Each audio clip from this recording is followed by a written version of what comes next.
सच्चाई की चुभन। जब घर के लोग ही आमने सामने खड़े हो जाएं, जब कोई औरत अपने पति या बच्चों को दो पक्षों में बढ़ते देखे, जब आदमी हर दिन उलझे कि किसका साथ दूं और किससे बोलूं, और जब बच्चे समझ ही ना पाए कि सही क्या है, तो समझ लीजिए आप भी अपने अपने कुरुक्षेत्र में खड़े हैं।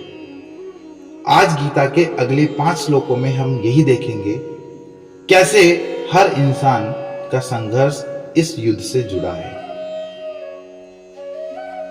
तो अगले श्लोक का अर्थ है कि दुर्योधन कहता है पांडवों के साथ और भी योद्धा हैं, युद्धामन्यु, उत्तमौजा, अभिमन्यु जो अर्जुन के बेटे थे, और द्रौपदी के 5 पुत्र, ये सब महारथी हैं।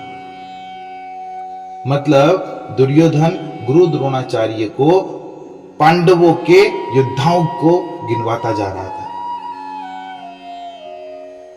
इसको एक परिवार के एग्जाम्पल से समझते हैं। कभी आपने किसी बंटवारे या झगड़े में देखा है, हर कोई अपने बेटों को, बहुओं को, दामादों को साथ खड़ा करता है कि मेरे बेटे, मेरा दामाद, मेरी बहू सब मेरे साथ हैं। दुर्योधन भी यही कर रहा है। पांडवों के साथ जितने लोग हैं उन्हें देखकर घबरा रहा है। क्या सीख मिलती है इससे? कि जब घर टूटने लगता है, लोग रिश्तों की संख्या गिनते हैं, भावनाएं नहीं। गीता यही कहती है, सपोर्ट की क्वांटिटी नहीं, क्वालिटी मायने रखती है। अगले श्लोक का अर्थ है, अब दुर्योधन कहता है, हे ब्राह्मण श्रेष्ठ गुरु द्रोण, अब मैं आपको अपने पक्ष के खास योद्धाओं के नाम बताता हूं।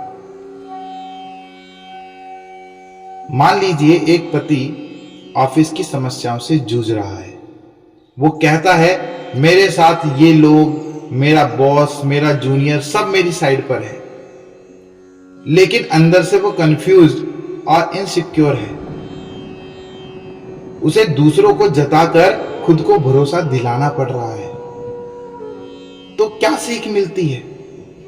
जब आदमी अपने लोगों को गिनाने लगे तो समझो कि उसका भरोसा डगमगा रहा है। अगले श्लोक का अर्थ है, दुर्योधन अपनी टीम के नाम बताता है कि गुरु द्रोण, एक आप मेरे साथ हो, भीष्म, कर्ण, कृपाचार्य, अश्वत्थामा, विकर्ण और सोमदत्त, ये सब मेरे साथ हैं। एक औरत जब घर के बंटवारे या विवाद में देखती है कि एक तरफ उसके ससुर, देवर, पति खड़े हैं और दूसरी तरफ उसके बेटे, भाई या मायका, तो वो सोचती है मैं किसके साथ जाऊं? हर नाम उसके लिए अपना है, मगर दिशा अलग। तो क्या सीख मिलती है इस श्लोक से? रिश्ते जब दिशाओं में बंट जाएं, तो औरत की पीड़ा सबसे बड़ी होती है। गीता यही कहती है, मोह नहीं, धर्म के आधार पर सोचो। अगले श्लोक का अर्थ है कि दुर्योधन कहता है, और भी कई योद्धा हैं जो मेरे लिए प्राण देने को तैयार हैं, जो युद्ध की कला में निपुण हैं। मान लीजिए घर में झगड़ा हो रहा है और बच्चे अपने अपने पापा या मम्मी के पक्ष में खड़े हो जाते हैं। बच्चे सोचते हैं अगर पापा कह रहे हैं तो वो सही होगा, अगर मम्मी रो रही है तो उनका साथ देना चाहिए। बच्चे भी बिना सच जाने मोह में पड़कर किसी एक तरफ हो जाते हैं। तो क्या सीख मिलती है इस श्लोक से? बच्चों के मन में जो भाव भर दिए जाएं, वो उसी को सच मान लेते हैं। इसलिए बच्चों के सामने टूटे हुए रिश्ते या झगड़े का प्रदर्शन कभी नहीं करना चाहिए। अगले श्लोक का अर्थ है, दुर्योधन कहता है हमारी सेना भीष्म के होते हुए भी कम लग रही है और उनकी सेना भीम जैसे योद्धाओं के साथ काफी मजबूत दिखाई दे रही है।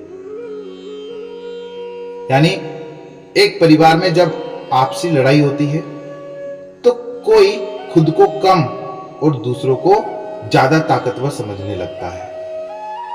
मां सोचती है मैं अकेली क्या कर लूंगी, बच्चा सोचता है मेरी तो कोई सुनता ही नहीं, बाप सोचता है अब तो सब मेरे खिलाफ हैं। यही मानसिकता परिवारों को कमजोर करती है। तो क्या सीख मिलती है इससे? कभी अपनी ताकत को कम मत समझो। गीता कहती है जो सही है वो अकेला भी भारी है। भीष्म की सेना बड़ी थी मगर भीम के साथ था धर्म। हर आदमी, औरत, बच्चा जब रिश्तों में, बंटवारे में, हक की लड़ाई में या प्यार और धर्म की टकरार में फंस जाता है तो समझो वो भी कुरुक्षेत्र में खड़ा है। गीता कोई पुरानी कहानी नहीं है, ये आज की हकीकत है। अगर आपको लगा कि ये बात आपके परिवार, रिश्तों या दिल की सच्चाई है तो मैं भी अपने जीवन के कुरुक्षेत्र में खड़ा हूं, कमेंट में जरूर लिखें।